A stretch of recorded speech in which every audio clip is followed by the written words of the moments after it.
Hey everyone, welcome back to Corporate Decoder, the place where we unravel the confusing world of corporate filings for you. Today we're diving deep into a document that's all about retirement plans and investment choices. And let me tell you, there's a lot going on under the hood.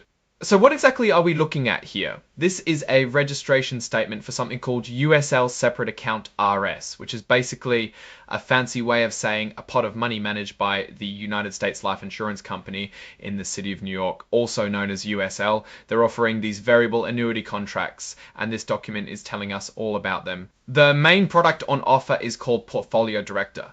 Think of it like a flexible menu of investment options and guarantees for retirement plans. It's designed for people saving for retirement, and it lets you invest in different things like stocks and bonds through something called variable investment options, or just keep your money in a safe place with interest called fixed account options. Now, before we get too excited, let's talk about risks.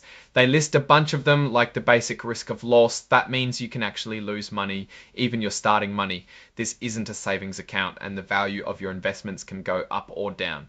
They also highlight that this is not a short-term investment, so don't plan on pulling your money out quickly. You'll likely face charges if you do. Let's talk money, because this is where it gets interesting. They have these fee tables that break down all the cost. You've got transaction expenses like surrender charges, which can be up to 5% if you withdraw money too early from Series 1, 5, or 7 contracts. Series 11 contracts, on the other hand, don't have surrender charges. Then there are ongoing annual fees. The base contract expenses, which cover administrate, offers, bake a FOS of the mutual funds you invest in, and those can range from a very or 0.20% all the way up to a hefty 1.29%. If you put in $100,000, the lowest annual cost you might pay, assuming a pretty good scenario with the cheapest funds and no optional benefits, is around $1,020. But if you go for the most expensive options, that annual cost could jump to $135. That's quite a difference, showing how your choices really matter. Now, a key detail is that all the guarantees, like the death benefit, even if they exceed the value of your investment in the separate account, are actually paid from the company's general account. That means everything you're promised is dependent on the financial health and claim paying ability of the United States Life Insurance Company in the city of New York. If they get into financial trouble, you might not get all your money. They also talk about an advisory program where you can hire an investment advisor to manage your money. If you do this, their fees are usually taken directly from your contract value.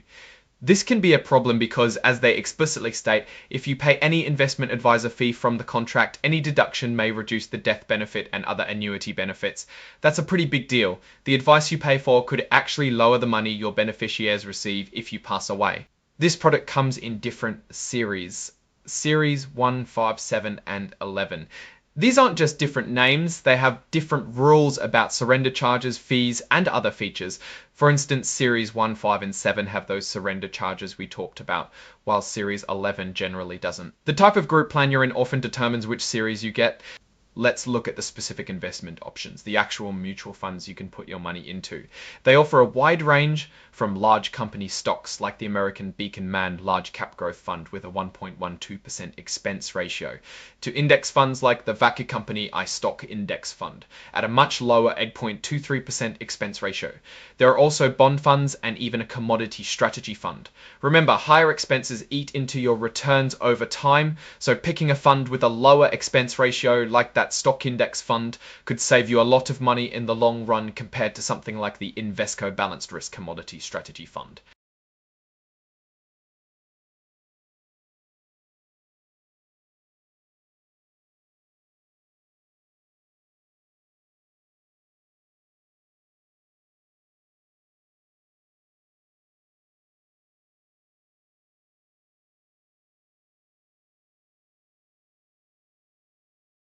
The value of your investments in these variable options changes daily based on how the underlying mutual funds perform.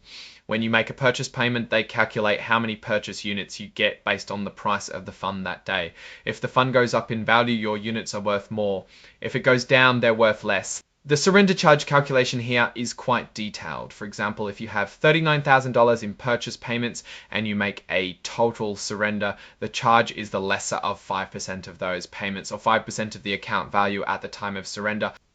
In their first example, they show a surrender charge of $1,450 based on the purchase payments versus £2,000 value. They pick the smaller amount, $1,455 to use to tax you on. Then they show a scenario where you take a partial withdrawal first. If you take out 10% of your money without a charge and then later surrender the rest, the surrender charge calculation changes.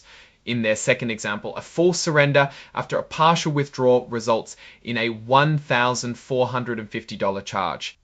They also illustrate surrender charges on a FIFO basis, meaning the money you put in first is considered withdrawn first. In example 3, a $20,000 partial surrender results in a $500 charge. Compare that to a LIFO basis, where the most recent money is withdrawn first. In example 4, that same $20,000 partial surrender leads to a $1,000 charge. See how the order in which your money is withdrawn can make a big difference in the fees you pay. And let's not forget taxes. If you make withdrawals before age 59 and a half, you could face a 10% federal penalty tax on top of regular income tax. This is a serious consequence to consider. When it comes to death benefits, they have a standard one that's basically your account value or 100% of your purchase payments minus any withdrawals or payouts. But again, if you're using that advisory program and they're taking fees, that can lower your death benefit. They even note in one example that the advisory fee would not reduce the death benefit if that benefit is guaranteed at least at your premium payment level, which is a small comfort. Interestingly, you actually have voting rights for the mutual funds your money is invested in through the separate account. They'll send you information and you can tell USL how to vote your shares. They vote proportionally, so your vote counts alongside everyone else's. Looking towards the end here, we see a list of exhibits. These are the actual legal and operational documents that underpin this whole setup. It shows agreements with various fund companies like Vanguard, T. Rowe Price, and Goldman Sachs. These are the people they've partnered with to offer all these different investment options. And finally, like most filings, we get a look at the key people behind the United States life insurance company in the city of New York. It's a long list of directors and officers. Most of them share the same business address in New York, but a few have different locations listed, which is a minor detail, but shows the company's spread. So what's my take on this whole thing? Is USL offering a sound retirement product? It's a mixed bag. On one hand, offering a variety of investment options and the chance for tax-deferred growth is standard for annuities. They've got some decent low-cost index funds available, which is a plus. However, the fees can really add up. The base contract expenses combined with fund expenses could mean paying over 2% annually, which is quite high and will significantly impact your long-term returns. Add to that potential surrender charges and the risk that advisory fees could eat into your death benefit, and you've got a product where you really need to understand all the costs and consequences before signing up. The fact that the guarantees depend on the company's financial strength is also something to keep in mind. While they're a large established company, no financial institution is completely immune to economic downturns. Ultimately, Portfolio Director appears to be a specialized product likely suited for specific employer retirement plans rather than a free-for-all investment. It offers structure and guarantees, but comes with a significant cost and complexity that requires careful consideration. Make sure you read all the fine print and understand exactly what you're signing up for and how all these fees and charges could affect your retirement savings. Alright, that's our deep dive into the USL separate account RS filing. What do you think about these retirement contracts and their fee structures? Let me know your thoughts in the comments below. If you found this analysis helpful, smash that like button and subscribe for more corporate deep dives. And hey, join our Discord community. It's linked in the description, a great place to connect and keep the conversation going. Thanks for watching, and I'll see you in the next one.